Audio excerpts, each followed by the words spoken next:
মার্কিন স্বার্থ রক্ষা করার চেষ্টা করবে তারেক সরকার, ভারতের স্বার্থ রক্ষা করার চেষ্টা করবে তারেক সরকার, পাকিস্তান, চীন, যারা যারা আছে বাংলাদেশের আশেপাশে বা বাংলাদেশের রাজনীতিতে, বাংলাদেশের সরকারে যাদের স্টেক আছে, তাদের সবার স্বার্থ রক্ষা করেই তাকে চলতে হবে। এবং তিনি সবসময় বলবেন যে আমরা আসলে অন্য কারো স্বার্থ রক্ষা করছি না, আমরা শুধুমাত্র আমার দেশের স্বার্থ রক্ষা করছি।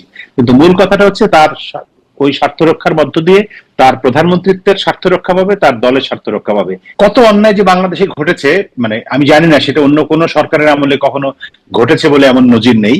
তো এখন সেই সময়কার একটা প্রত্যক্ষ সহায়ক গোষ্ঠী ছিল প্রফেসর ইউনূসের, সেটি রাজনৈতিক সংগঠনগতভাবে ছিল বা তার এনজিও ছিল, আন্তর্জাতিক ষড়যন্ত্র ছিল, নানা রকম আরো আন্তর্জাতিক পার্টনার ছিল ইত্যাদি। সবকিছু মিলিয়ে তো একটা প্রফেসর ইউনূসের সরকারটা এই দীর্ঘ সময় বাংলাদেশকে শাসন করেছে।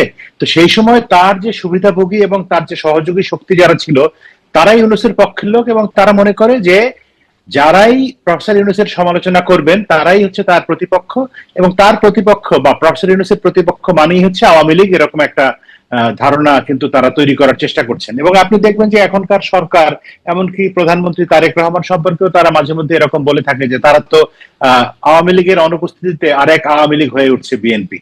তার মানে হচ্ছে তাদের সার্বক্ষণিক একটা আতঙ্কের নাম হচ্ছে আওয়ামী লীগ।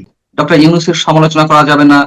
আর ডক্টর ইউনূসের সরকারের সময় যে ধরনের অপকর্মগুলো ঘটেছে, বিশেষ করে হাম বিষয়ে, মার্কিন বাণিজ্য চুক্তি নিয়ে, এরকম এক ধরনের ন্যারেটিভ তৈরি করা হচ্ছে বিশেষ বিশেষ কারো পক্ষ থেকে, যে ডক্টর ইউনূসের সম্বন্ধে ইচ্ছাকৃতভাবে পেইড এজেন্টরা নানান ধরনের অপতথ্য ছড়াচ্ছে, এবং এসব বিষয়ে কথা বলতে গেলে নাকি তাদের ভাষা অনুযায়ী কথিত ফ্যাসিস্ট বা শেখ হাসিনা ফিরে আসার একটা উর্বর ক্ষেত্র তৈরি হবে।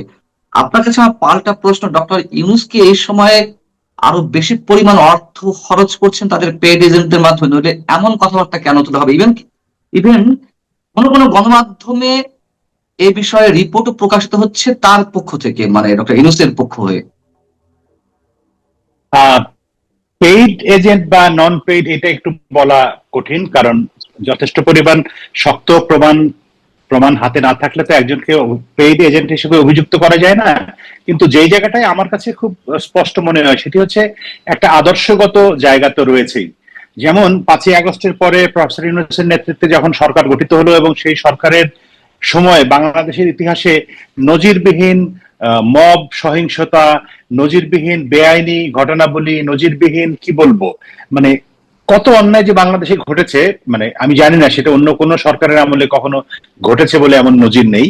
তো এখন সেই সময়কার একটা প্রত্যক্ষ সহায়ক গোষ্ঠী ছিল প্রফেসর ইউনূসের, সেটি রাজনৈতিক সংগঠনগতভাবে ছিল বা তার এনজিও ছিল, আন্তর্জাতিক ষড়যন্ত্র ছিল, নানা রকম আরো আন্তর্জাতিক পার্টনার ছিল ইত্যাদি।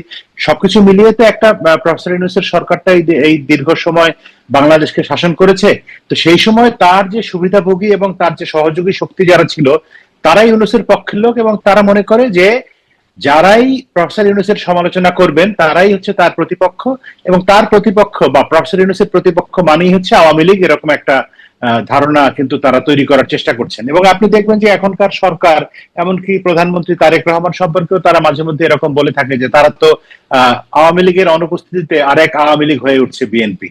তার মানে হচ্ছে তাদের সার্বক্ষণিক একটা আতঙ্কের নাম হচ্ছে আওয়ামী লীগ। যে আওয়ামী লীগ মানে কোথাও কোনো কিছু তারা তাদের পছন্দ না হলে তারা সেটাকে একটা আওয়ামী লীগ ট্যাগ দিয়ে ফেলতে চায়। তো এই ঘটনাটা বাংলাদেশে গত 1.5 বছরে, মানে প্রফেসর ইউনূসের 1.5 বছরে ঘটেছে, এবং তারই ধারাবাহিকতা এখনো চলছে বলে আমার কাছে মনে হয়। এবং তারা চায় না কোনোভাবেই যে কেউ প্রফেসর ইউনূসের সরকারের কোনো সমালোচনা করুক, সেটি হাম হোক, সেটি মব হোক, সেটি অন্য যে কোনো বিষয় হোক। আপনি কথা বলতে গেলে প্রথমত আপনাকে তারা আওয়ামী লীগের ট্যাগ লাগিয়ে দেবে, দ্বিতীয়ত তারা আপনাকে মূর্খ, অশিক্ষিত এগুলো প্রমাণ করার চেষ্টা করবে, অথবা বলার চেষ্টা করবে যে এই বিষয়ে কথা বলার আপনার কোনো অধিকার নাই, এটি আপনার এখতিয়ারের বিষয় না। এরকম নানা রকম বয়ান তারা তৈরি করবে আপনার বিপক্ষে, যাতে যাতে তারা তারা মানে পরোক্ষভাবে তারা ভয় দেখাবে। সেই ভয়ে আপনি যেন চুপ করে থাকেন, এবং প্রফেসর ইউনূসের সরকারের বা ওই সময়ের শাসনের কোনো সমালোচনা যেন কেউ না করে। এটাই হচ্ছে প্রফেসর ইউনূসের সমর্থক গোষ্ঠীর মূল উদ্দেশ্য। তবে তারা পেইড নাকি নন পেইড নাকি ভলান্টিয়ার সেটা আমি বলতে পারবো না। কিন্তু হঠাৎ করে সাম্প্রতিক সময় আমরা দেখছি অনেক বেশি তৎপর হয়ে উঠেছেন তারা। যেমন আপনি একটা প্রোগ্রামে ছিলেন, সেটা নিয়ে আপনি নিজেও কথা বলেছেন, বিস্ময় প্রকাশ করেছেন যে হাম নিয়ে কথা বলতে গেলে হাম বিশেষজ্ঞ হতে হবে। এই ইউনিসেফ থেকে স্টেটমেন্ট দেওয়া হলো যে ডক্টর ইউনূসকে সতর্ক করা হয়েছিল বারবার।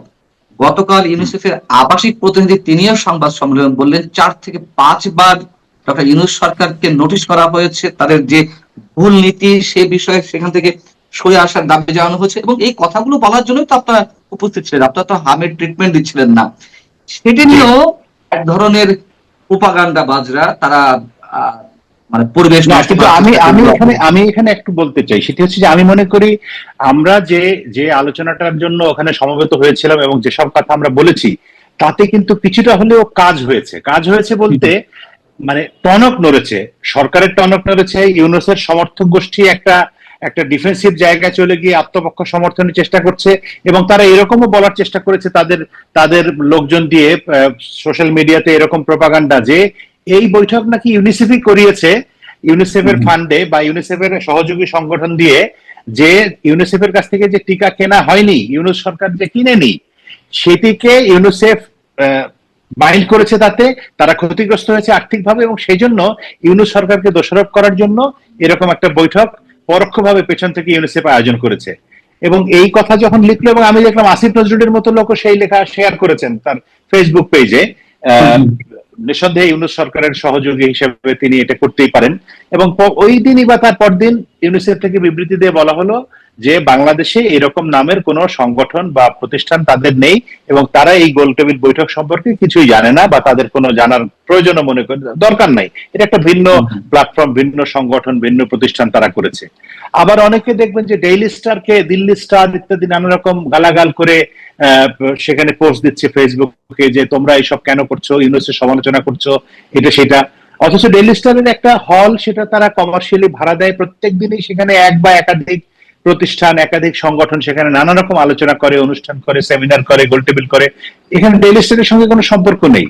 তো আমি বলতে চাচ্ছি যে এই যে আলোচনাটা আমরা আমরা অল্প কয়েকজন ছোট ছোট মানুষ সেখানে বসে কথা বললাম, তার ফলে সবার এমন এমন একটা অস্থিরতা তৈরি হলো যে সবাই এটা নিয়ে প্রচুর কথা বলা শুরু করলো, প্রচুর আলোচনা শুরু হলো, সরকারও বিষয়টাকে সিরিয়াসলি নিল। ইউনিসেফ পরের দিন বিবৃতি দিয়ে সংবাদ সম্মেলন করে তারা বলতে বাধ্য হলো যে আমরা সরকারকে সতর্ক করেছিলাম, তখনকার প্রফেসর ইউনূসের সরকারকে, যে 5 থেকে 6 বার চিঠি দিয়ে সতর্ক করা হয়েছে, তারপরেও তারা এই টিকা কেনার কোনো উদ্যোগ নেয়নি, এবং তারা নিজেরা কিনতে চেয়েছে। নিজেরা কিনতে গেলে ইউনিসেফকে অ্যাভয়েড করে সরাসরি ডাইরেক্ট নিজেরা কিনতে গেলে দেখা যায় যে 1 বছরের মতো সময় লাগে। তো এটি তো ইউনূস সরকারের পক্ষে সম্ভব ছিল না, এবং তারা সেই উদ্যোগও নেয়নি। মাঝে গুঞ্জন থেমে গিয়েছিল যে ডক্টর মোহাম্মদ ইউনূসকে রাষ্ট্রপতি পদে বসানো হচ্ছে। আবার আবারও সেই গুঞ্জনটি আমরা শুনতে পাচ্ছি, ডক্টর ইউনূস রাষ্ট্রপতি পদে বসতে পারেন। বর্তমান যে রাষ্ট্রপতি রয়েছেন শাহাবুদ্দিন সাহেব, তাকে পদত্যাগ করতে হবে আমরা সবাই জানি, সেখানে সামবডি আসবে সেটিও আমরা জানি। কিন্তু ডক্টর ইউনূসের বিষয়ে যে গুঞ্জনটি মাঝে থেমে গিয়েছিল, আবার সেটি উঠছে। এই যে নানান ধরনের প্রোপাগান্ডা বা কিছু মানুষ যারা ডক্টর মোহাম্মদ ইউনূসের সমালোচনা করছেন, তাদের পিছে নানান ধরনের অপপ্রচার সৃষ্টি করা, এগুলো কি তারই একটা অংশ? বিএনপি দীর্ঘদিন পরে, বিএনপি একটি পুরনো পুরনো রাজনৈতিক দল, তাদের অনেক নেতৃবৃন্দ আছেন সিনিয়র, তাদেরকে বাদ দিয়ে হঠাৎ করে প্রফেসর ইউনূসকে রাষ্ট্রপতি কেন বানাতে হবে? বিএনপির কি লোকের অভাব পড়েছে, বা বিএনপি কি তাদের সঙ্গে চুক্তি করে ক্ষমতায় এসছে যে তাদের বিরাট কোনো প্রতিপক্ষ ছিল, বিএনপিকে কারচুপি করে জিতিয়ে দেওয়া হয়েছে যে আমাকে তোমরা রাষ্ট্রপতি করে দিবা? সেরকমও তো না। আমরা সবাই জানি বাংলাদেশের রাজনীতিতে, আমি নির্বাচনের আগেও বহুবার বলেছি যে বাংলাদেশের ভোটের রাজনীতিতে সবচেয়ে বড় ফ্যাক্টর হচ্ছে আওয়ামী লীগ এবং বিএনপি। তো সেইখানে বিএনপির অনুপস্থিতিতে আওয়ামী লীগ একা মাঠে গোল দেয়। গত ওই যে 14 সাল, 18 সাল, বা অন্য কি বলে 23 সালে, আমরা যে 24 সালে যেটি দেখেছি, আবার এবার আওয়ামী লীগ নেই, মানে অনেকটা ফাঁকা মাঠে বিএনপি গোল দিয়েছে।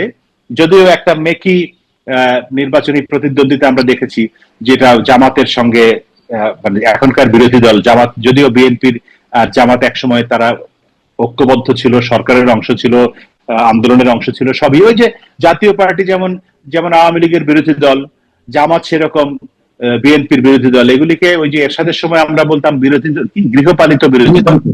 তো এরা এরা বাইরে বাইরে ভেতরে যতই ভাব দেখাক যে আসলে তো জামাত কোনো বিরোধী দল না, জামাত একই দল। আবার যদি ওই যে এখন কথাবার্তা হচ্ছে বিভিন্ন জায়গায় যে শেখ হাসিনা ফিরবে, আওয়ামী লীগ ফিরবে, ওই যে মাহফুজ আলম লিখেছে অমুক তমুক, কালকে যদি আওয়ামী লীগ ফিরে আসে রাজনীতির মাঠে, যদি তাদের নিষেধাজ্ঞা উঠে যায় বা একটা স্বাভাবিক পরিস্থিতি তৈরি হয়, তখন আবার দেখবেন যে জামাত, এনসিপি, বিএনপি সব এক হয়ে আওয়ামী লীগের প্রতিপক্ষ হিসেবে মাঠে থাকবে। তো এইসব বাস্তবতায় আমার কাছে যেটি, আপনি মূল জায়গায় আসি, যে আমার কাছে মনে হয় না যে প্রফেসর ইউনূসকে রাষ্ট্রপতি করার জন্য বিএনপিও খুব একটা তৎপর, আমার ব্যক্তিগত ধারণা। আপনার হিসাবটা হয়তো একদিক থেকে অবশ্যই ঠিক আছে, কিন্তু আমি যদি পাল্টা প্রশ্ন করি যে এক নম্বর হচ্ছে আপনি বলেছেন তার ওই তিক্ত অভিজ্ঞতা থেকে তিনি আর ফিরে আসবেন না এই ধরনের পদে, ডক্টর ইউনূসের কথা বলেছেন। কিন্তু ডক্টর ইউনূস সম্পর্কে আমরা জানি যে সবসময় তিনি লাইমলাইটে থাকতে চান বা বিশেষ বিশেষ পদে তিনি বসতে চান, তিনি সহজে পদ ছাড়েন না, এই একটি বিষয়। দ্বিতীয় কথা হচ্ছে যে কেন বিএনপি তাকে করবে। পাল্টা প্রশ্ন যদি করা হয় যে ডক্টর ইউনূস মার্কিন চুক্তি করে গেল, সেই চুক্তির বীর দর্পে এগিয়ে নিয়ে যাচ্ছে বিএনপি। ডক্টর খলিল ডক্টর ইউনূসের উপদেষ্টা পরিষদে ছিলেন বিশেষ জায়গায়, তিনি হলেন পররাষ্ট্রমন্ত্রী। আশিক চৌধুরী বিডার চেয়ারম্যান, মার্কিন নাগরিক, তিনি উড়ে এসে জুড়ে বসলেন, তিনি এখনো বহাল তবিয়াতে আছেন। এরকম আরো অনেক এক্সাম্পল দেওয়া যাবে। জ্বালানি সমঝোতা স্মারক স্বাক্ষরিত হলো, যেখানে আমাদের জ্বালানি মন্ত্রী ছিলেন না, পররাষ্ট্রমন্ত্রী ডক্টর খলিল নিজ দায়িত্বে তিনি এগুলো করলেন। নতুন করে সামরিক চুক্তি কথা শোনা যাচ্ছে। অর্থাৎ সবকিছু আইদার ডিপ স্টেট অথবা মার্কিন যে এজেন্ডা গুলো, সেই এজেন্ডা বাস্তবায়নের পথে বিএনপি এগিয়ে চলেছে। আমরা ধারণা করেছিলাম বিএনপি এগুলো থেকে বেরিয়ে আসবে, কিন্তু আমরা দেখতে পাচ্ছি যে বিএনপি এগুলো সব বাস্তবায়নের পথে এগোচ্ছে। সেই জায়গা থেকে ডক্টর ইউনূসকে যদি বিশেষ জায়গা থেকে চাপ প্রয়োগের মাধ্যমে বসানোর কথা বলা হয়, সেটা কি অবাক হওয়ার কিছু থাকবে? আচ্ছা, না, সেরকম ক্ষেত্রে অবাক হওয়ার কিছু থাকবে না। এখানে দুইটা ইস্যু আমি বলতে চাই আলাদা করে। এক নম্বর ইস্যু হচ্ছে যে বিদ্যমান কাঠামো, যেটি বিদ্যমান সাংবিধানিক কাঠামোর ভেতরে প্রফেসর ইউনূস রাষ্ট্রপতি হবেন এবং তাকে ওই গণভবনের, কি বলে, বঙ্গভবনের একজন স্পিচ রাইটার একটা বক্তৃতা লিখে দিবেন, প্রধানমন্ত্রী তারেক রহমান সেটি অনুমোদন করবেন এবং তারপরে তিনি সেটি, এই যে আমাদের শাহাবুদ্দিন চুপ্পু সাহেবের মতো অথবা পূর্ববর্তী রাষ্ট্রপতিদের মতো তিনি এটা পাঠ করে যাবেন। সেই রকম জায়গায় বোধহয় মানে প্রফেসর ইউনূসের প্রতি আমার সকল শ্রদ্ধা রেখেই বলছি যে তিনি বোধহয় ওই রকম একটা পুতুলের মতো রাষ্ট্রপতি হতে রাজি হবেন না নিজেও। তাকে যদি সেরকম ক্ষমতা দেওয়া, জামাত ইসলামী এবং এনসিপি সকল জুলাই সনদ বাস্তবায়নের জন্য নানান ধরনের চাপ হ্যাঁ, দিচ্ছে। কিন্তু সেই জুলাই সনদ তো বিএনপি বাস্তবায়ন করছে না। সেই জুলাই সনদ বাস্তবায়ন যদি না করে, তাহলে তো প্রফেসর ইউনূস এরকম ঠুটো জগন্নাথ রাষ্ট্রপতি হতে যাবেন বলে আমার কাছে মনে হয় না। এক। দ্বিতীয় হচ্ছে, আপনি মার্কিন চাপের কথা বলছিলেন বা মার্কিন চুক্তি ইত্যাদি বিষয়ে বিএনপি সরকার কোনো ভিন্ন রকম অবস্থান নেয়নি। আমরা জানি যে তৃতীয় বিশ্বের দেশগুলো, বিশেষ করে বাংলাদেশের মতো দেশের রাজনীতি বা সরকার পরিচালনার ক্ষেত্রে দেশের ভেতরের রাজনীতি যেমন থাকে, দেশের বাইরের রাজনীতিও থাকে। সরকার পরিচালনার ক্ষেত্রে শুধু না, সরকার গঠন, সরকার পতন, সরকার পরিচালনা সবকিছুর ক্ষেত্রেই নানা রকম দেশি বিদেশি, মানে নানা রকম চাপ থাকে, নানা রকম কৌশল থাকে, নানা রকম মেকানিজম থাকে। তো সেই ভূ রাজনৈতিক যে প্রেক্ষাপট, সেই প্রেক্ষাপটের জায়গা থেকেই কিন্তু প্রফেসর ইউনূস ক্ষমতায় এসছেন এবং মার্কিন যুক্তরাষ্ট্র বা পশ্চিমা শক্তি তাকে যে উদ্দেশ্যে বসিয়েছেন, সেই উদ্দেশ্য সফল করার জন্যই মার্কিন চুক্তি হয়েছে।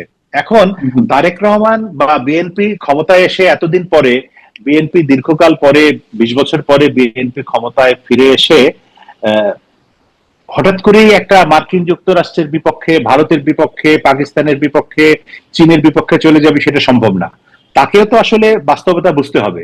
এটা আমি যেটি মনে করি সেটা হচ্ছে যে বিএনপি হুবহু সবকিছু ওই রকম ভাবে মেনে নেবে সেটি না। নিশ্চয়ই তারা পর্যালোচনা করবে, নিশ্চয়ই তারা তাদের মতো করে কিছুটা হলেও পরিবর্তন করার চেষ্টা করবে, সংযোজন, পরিমার্জন, বিয়োজন, যাই বলেন না কেন, মানে এটাকে একটা রিভিউ করার জায়গায় তারা নিয়ে আসবে এবং সেই আলোচনাগুলি বিএনপির ভিতরে আন্ডারনিথ কিন্তু আছে, স্রোতের মানে তলদেশে, পানির উপর থেকে সেটা দেখা যায় না। কিন্তু আমার কাছে মনে হয় যে এটার জন্য সময় লাগবে। আর আপাতত যেহেতু তারা দীর্ঘদিন পরে ক্ষমতায় ফিরে এসছে, এখন তারা তাদের দলকে সংগঠিত করা, দেশের এই রাজনৈতিক, অর্থনৈতিক, সামাজিক অস্থিরতা, মব নিয়ন্ত্রণ ইত্যাদি, তারপরে একটা বড় চাপ তাদের উপরে যে জুলাই সনদের বাস্তবায়ন, তারপরে জুলাইয়ের হত্যাকাণ্ড ইত্যাদির বিচার, আওয়ামী লীগের রাজনীতিতে ফিরবে কি ফিরবে না, শেখ হাসিনা বলছেন দেশে ফিরবে, সবকিছু মিলিয়ে সরকারের উপরে তো নানা রকম চাপ রয়েছে। সেই চাপ মোকাবেলা করে এখনই সরকার মার্কিন চুক্তি রিভিউ করতে যাবে বলেও আমার কাছে মনে হচ্ছে না। সময় লাগবে, একটা নতুন সরকার, তাকে তো আহ, নাগরিকদের তরফ থেকেও সময় দেওয়ার বিষয় আছে। সময় দেওয়া বলতে বড় বড় পলিসি লেভেলের ক্ষেত্রে সময় দেওয়া, কিন্তু যখন কোনো ওই যে গতকালকের রামিসার ঘটনার কথা বল, এরকম যখন কোনো অবিচার অন্যায় ঘটবে সেখানে কোনো সময় দেওয়া যাবে না, সেখানে সঙ্গে সঙ্গেই ব্যবস্থা নিতে হবে। কিন্তু রাষ্ট্রীয় দীর্ঘমেয়াদী পলিসি বা এরকম আন্তর্জাতিক পলিসি নির্ধারণের ক্ষেত্রে তারা ভেবেচিন্তে সময় নেবে। এইটা অন্তত সাংবাদিক হিসেবে, নাগরিক হিসেবে, আহ, বা দেশের একজন অংশীদার হিসেবে আমি এটা আশা করি যে তারা এগুলো বিশ্লেষণ করবে, রিভিউ করবে বা এগুলোর ব্যাপারে পদক্ষেপ নেবে। আমি আপনার সঙ্গে একমত। এই প্রশ্নটি করে আমরা শেষ করবো আপনার প্রতিক্রিয়া জেনে বা উত্তরটি নিয়ে। সেটা হচ্ছে, আপনি যেটা বলছেন দীর্ঘ 20 বছর পর বিএনপি ক্ষমতায় এসেছে, অবশ্যই তারা নিজেদের স্বার্থ অবশ্যই বিবেচনা করবে।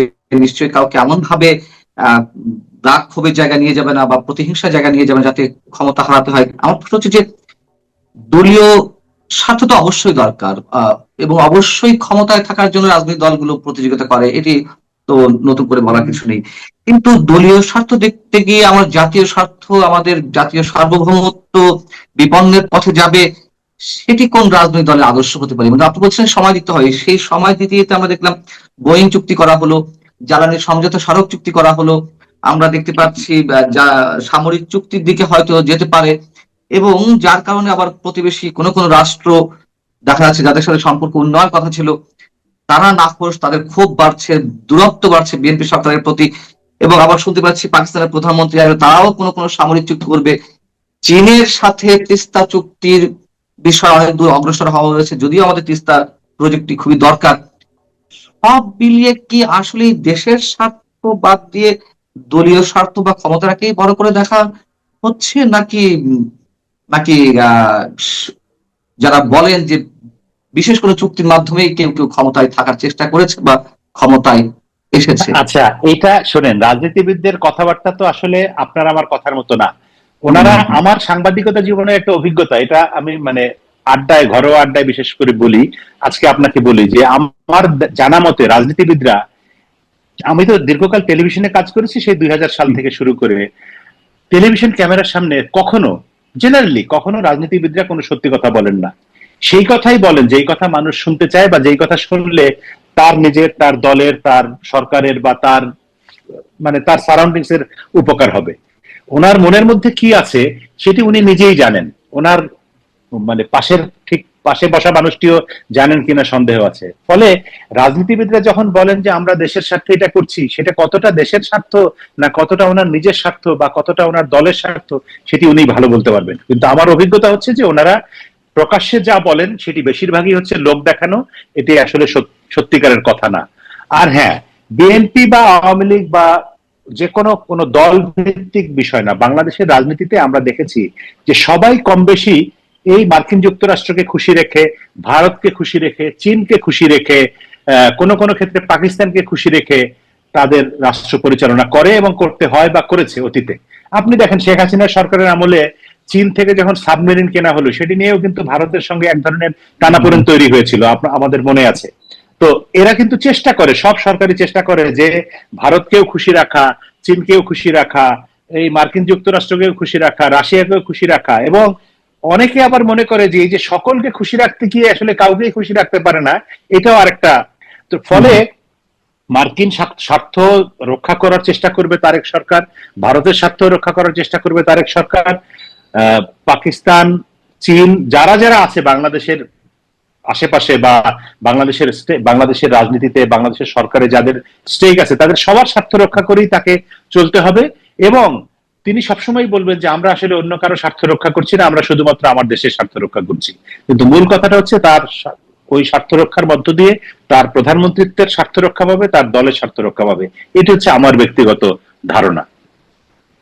আমি ছোট্ট একটা প্রশ্ন করি, আপনি যে বলছেন সবাইকে সন্তুষ্ট রাখতে গিয়ে আসলে কাউকে সন্তুষ্ট রাখা যায় না দিন শেষে, সেক্ষেত্রে কি বিপদে পড়ার সম্ভাবনা আছে? যেমনটা এর আগে আমরা দেখেছি মানে শেখ হাসিনা তিনি শেষ পর্যায়ে এসে চীনকে হাতে রাখার চেষ্টা করলেন, ভারতকে তো সবসময় একটা আস্থার জায়গায় রাখার চেষ্টা করে যাচ্ছিলেন, কিন্তু শেষ পর্যায়ে এসে ভারত মনক্ষুণ্ণ হলো। এবং অনেকে বলেন যে অনেকগুলো কারণের মধ্যে এটি একটি কারণ, আওয়ামী সরকারের যে করুণ বিদায়টি এটি তার মধ্যে অন্যতম একটি কারণ। সেই ধরনের কোনো বিপদের আশঙ্কা আছে কিনা যে সবাইকে সন্তুষ্ট রাখতে গিয়ে আসলে জি, না, ব্যাপারটা হচ্ছে শেখ হাসিনার ক্ষেত্রে এই ঘটনাটা ঘটেছে। আমি আমি তো আসলে অতটা বড় বিশেষজ্ঞ না, কিন্তু আমি তো রাজনীতির কি বলবো, একাডেমিক্স ক্লাসরুমের ছাত্র না হলেও রাজনীতির ভেতরের জিনিসগুলি এত বছর ধরে এত কাছের থেকে দেখেছি, রাজনীতির শীর্ষস্থানীয় ব্যক্তিদেরকে দেখেছি, তাদের তৎপরতা দেখেছি। সেই জায়গা থেকে আমি মনে করি যে শেখ হাসিনা একটা পর্যায়ে এসে অতিমাত্রায় আত্মবিশ্বাসী হয়ে গিয়েছিলেন এবং তিনি মনে করেছেন যে তিনি চাইলে যে কোনো কিছু করতে পারেন। সেই জায়গা থেকে তিনি আসলে একটু একটু ওভার ট্রাম্প খেলছিলেন শেষের দিকে এসে। দীর্ঘদিন ক্ষমতায় থাকার কারণে তার ভিতরে এই কনফিডেন্সটা তৈরি হয়েছিল। এটা কিন্তু 2009 সালে তিনি যখন দ্বিতীয়বার প্রধানমন্ত্রী হলেন বা 14 সালেও এসে এটা ছিল না। এরকম কি বলবো অতিরিক্ত আত্মবিশ্বাসী সিদ্ধান্ত এবং অতিরিক্ত জনবিচ্ছিন্ন সিদ্ধান্ত আমি বলবো, সেগুলো আমরা লক্ষ্য করেছি ওনার ভিতরে 2018 সালের পর থেকে। তো একটা 10 বছর টানা প্রধানমন্ত্রী থাকার পরে এরকম একটা সিদ্ধান্ত, একটা বা একাধিক সিদ্ধান্ত তিনি নিয়েছেন এবং তারই ধারাবাহিকতায় উনি বিভিন্ন সময় বিভিন্ন রকম কাজকর্ম করেছেন যেগুলো তার জন্য বিপদের কারণ হয়েছে, তার দলের জন্য ক্ষতির কারণ হয়েছে। তো আমি সেই শেখ হাসিনা সরকারের সমালোচনা করার জন্য না, আমি বলছি যে 10 বছর দীর্ঘ টানা 10 বছর ক্ষমতায় থাকার পরে এসে তিনি সেই রকম সিদ্ধান্ত নিতে পেরেছেন বা সেই রকম খেলার ট্রাম্প কার্ড খেলার চেষ্টা করতে পেরেছেন। তারেক রহমান তো একেবারেই নবীন রাজনীতিতে, তিনি দীর্ঘদিন দেশের বাইরে ছিলেন, সরাসরি রাজনৈতিক কর্মকাণ্ড থেকে বিচ্ছিন্ন ছিলেন। দেশে এসে তার এগুলো সামাল দিতে সময় লাগছে। সরকার প্রধান হিসেবে দায়িত্ব নিয়ে তাকে নানা রকম পরিস্থিতি, মানে কঠিন পরিস্থিতির ভিতর দিয়ে প্রতিদিন আগাতে হচ্ছে। তিনি অভিজ্ঞতা অর্জন করতে করতেই তার অনেক সময় লাগবে। ফলে তিনি এখনই শেখ হাসিনার মতো ওইরকম ট্রাম্প ওভার ট্রাম্প খেলতে যাবেন বলে আমার কাছে মনে হয় না। এবং তিনি চেষ্টা করবেন যতটা রয়েস হয়ে, মানে কম এফোর্ট দিয়ে সম্পর্কগুলিকে মেনটেন করা যায়। এটা আমার ব্যক্তিগত ধারণা। তারপরেও তারেক রহমানের উপদেষ্টারা রয়েছেন, পররাষ্ট্র মন্ত্রণালয় রয়েছে, তারা সিদ্ধান্ত নেবে সরকার কি করবে। কিন্তু আমি সাদা চোখে মনে করি যে তারেক রহমান এখন কোনো বিপদ হতে পারে এমন কোনো ঝুঁকি তিনি নেবেন না, সেটি অভ্যন্তরীণ ভাবেও না, আন্তর্জাতিক ভাবেও না।